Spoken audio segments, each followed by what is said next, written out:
Welcome to அபி சமையல். இன்னைக்கு ரொம்ப டேஸ்டான சீம்பு பால் எப்படி செய்யலான்னு பார்க்க போறோம். பசுமாடு கண்ணு போட்டதுமே முதல் 3 நாளுக்கு கிடைக்கிற பால் தாங்க சீம்பு பால். இன்னைக்கு இந்த சீம்பு பால் வச்சு ஒரு சூப்பரான ஸ்வீட் தாங்க பார்க்க போறோம். நான் இன்னைக்கு 4 கப் சீம்பு பால் எடுத்திருக்கேங்க. இது கிட்டத்தட்ட 1/4 லிட்டர் இருக்குங்க. 4 கப் பாலுக்கு 2 கப் நாட்டு சர்க்கரை கரெக்டா இருக்குங்க. நீங்க நாட்டு சர்க்கரைக்கு பதிலா வெல்லம் அப்படி இல்லைன்னா கருப்பட்டி கூட சேர்த்துக்கலாங்க. இது கூடவே 1/2 ஸ்பூன் ஏலக்காய் தூளும் சேர்த்துக்கிறேன்.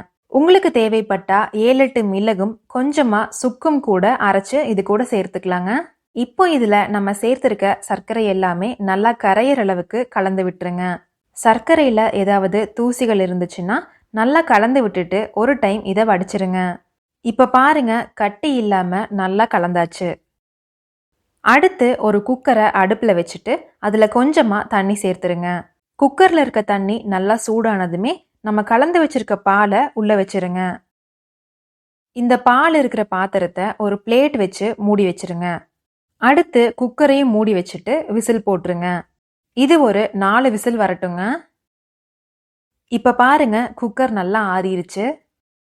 சீம்பு பால் வெந்திருக்கா இல்லையான்னு பாக்குறதுக்காக ஒரு கத்தி வச்சு இந்த மாதிரி குத்தி பார்த்தீங்கன்னா கத்தியில எதுவுமே ஒட்டாம வரணுங்க.